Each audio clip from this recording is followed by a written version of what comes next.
All right, guys, so we're going to be doing some of the problems from homework 2. So we're going to start with number 3.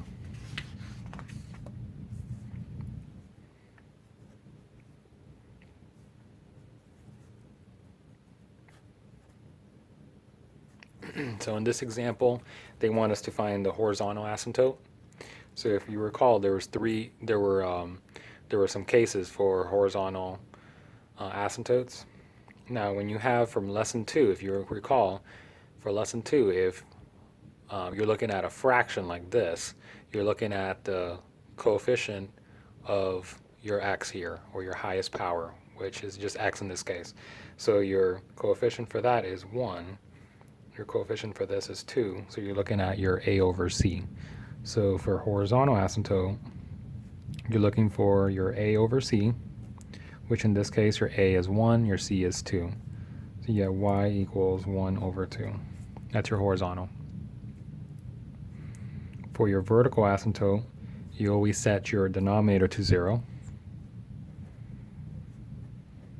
and you solve. So you're going to move the 4 over.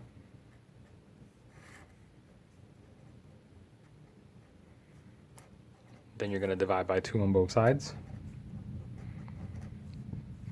And that's your vertical asymptote.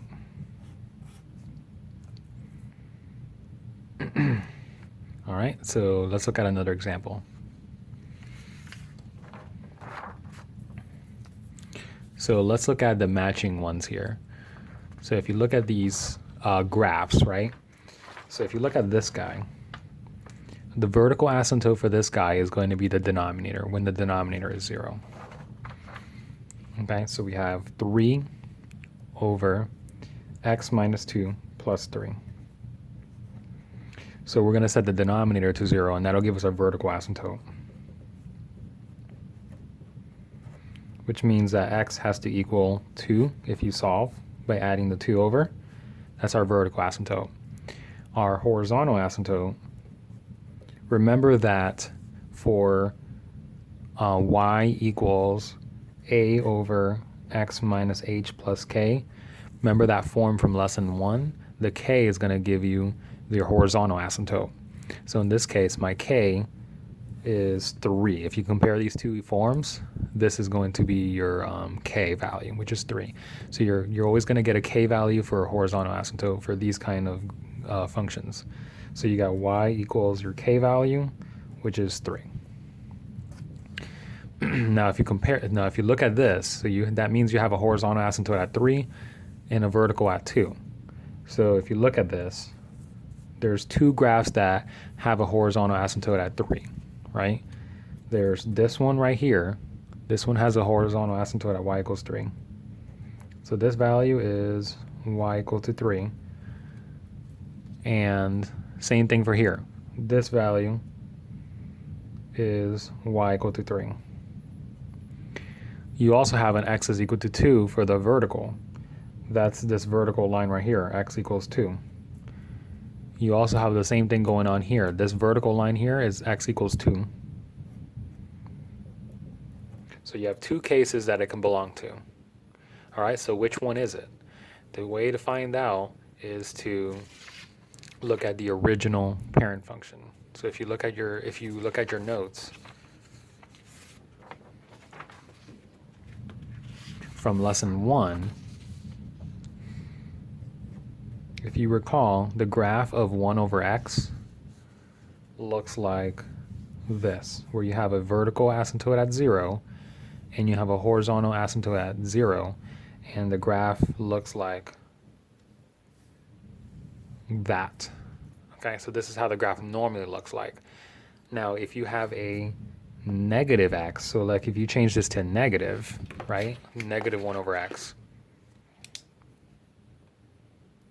then what's going to happen is that the graph is going to go reflect in the opposite direction. So this is how the graph would look like in this case if it's negative.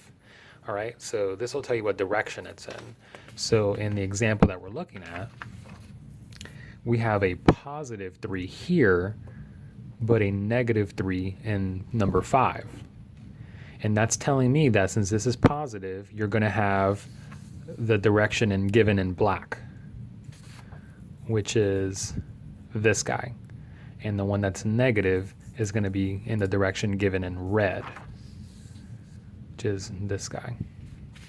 In this case, that's this one. So that means that number 5 is C, and number 4 is B. And if you look at this one, the vertical asymptote is -3, because that's what makes this 0. So x would have to be -3, which means the only one that has a vertical asymptote at -3 is this guy right here.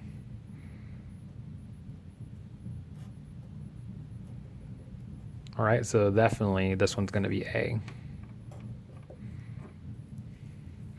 All right, so let's look at number 8 and let's look at graphing. All right, so for the x-intercept, we want to set y equal to 0 or the numerator to 0. Either one is going to be correct. So we're going to set the numerator to 0 here. So we have x plus 2 equals 0, which means x is -2. So that's done. For the y-intercept, we're going to set x to 0. So we get y equals 0 plus 2 over 0 plus 3, which is 2 over 3.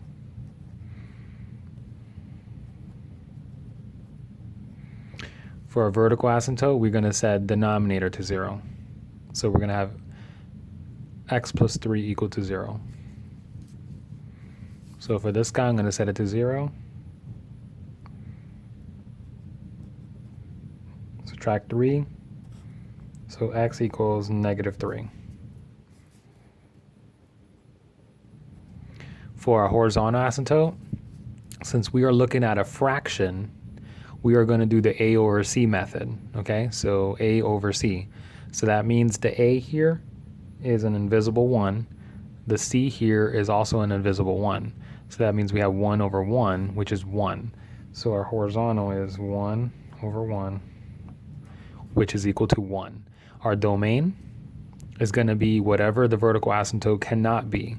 So that means our domain is x cannot be equal to -3. For our range, we're going to look at our y, or horizontal asymptote, so it cannot equal to 1. And then we're going to graph this guy. So we're going to draw the horizontal at 1. We're going to draw the vertical at -3.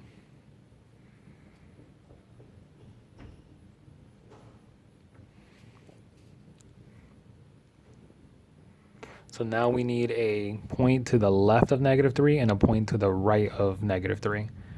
All right, let's go ahead and graph our x-intercepts too. Before I forget to do that. So we got x is -2. That's over here. X is, or y is 2/3. So let's do that. That's not quite 1. So it's like over here. So it looks like we got 2 points on the right of this vertical line. So we can go ahead and draw the graph. It looks like it's approaching here and approaching here.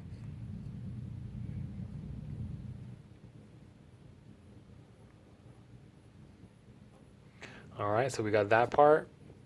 And then we want a point on this side. So let's pick a point on this side, like -4 or -5.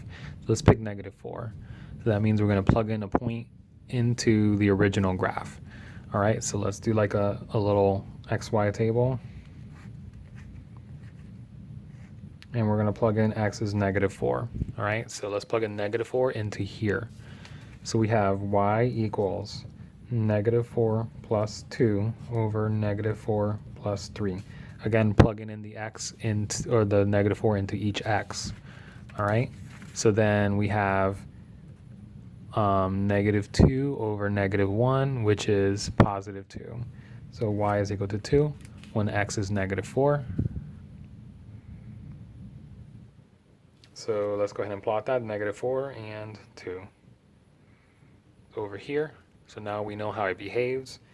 It wants to approach here, and it wants to approach on that side. So we got our hyperbola. That's our graph.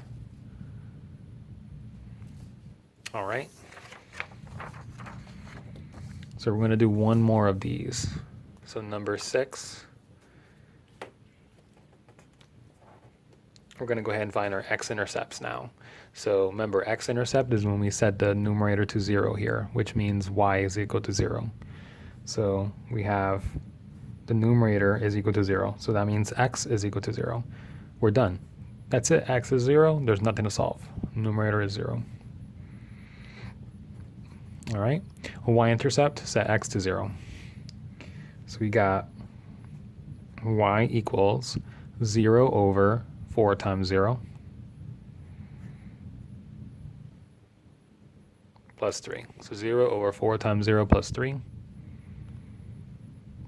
All right, and then we have 0 over 0 plus 3, which is 0 over 3, which is 0. All right, so y is equal to 0. Now we have a vertical asymptote, so we want to set denominator to 0.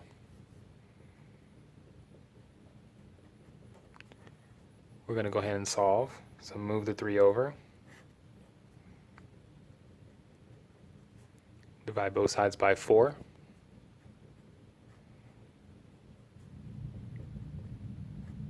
And we get negative 3 over 4 as a fraction. So we're going to put that in for our vertical.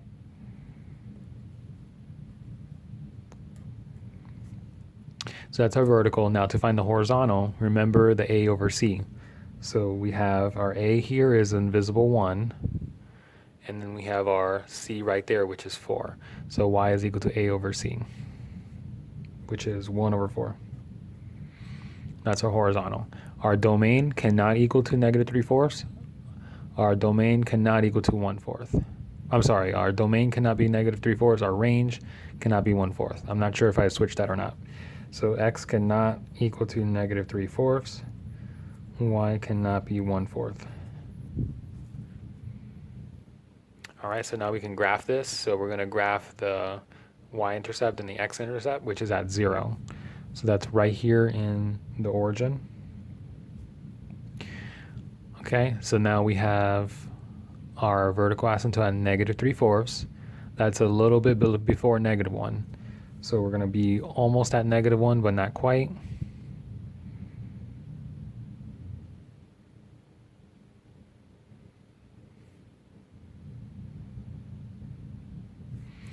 Now we have 1/4, which is between 0 and 1, closer to 0 than to 1.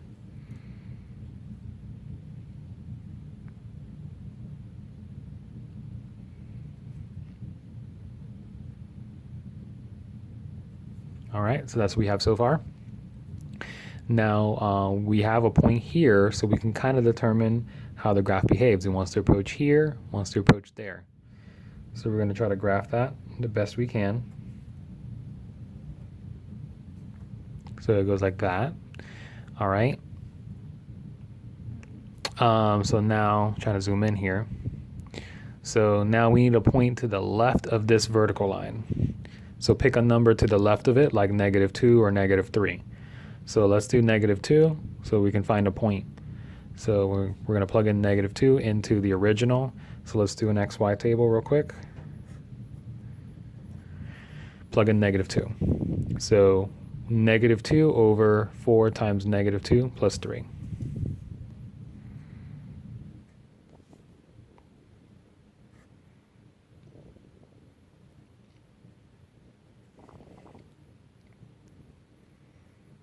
So we got negative 8 plus 3.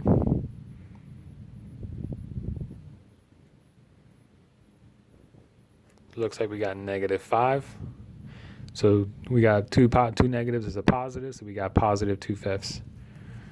All right, so that means our y value is positive 2/5. So that's between 0 and 1 again. So negative 2, and then between 0 and 1, but 2/5. 2/5 is actually bigger than 1/4. So we know that we're above the horizontal asymptote, so somewhere around here. So -2 and all around there. So we know we're above the line, so we're going to approach here and we're going to approach here.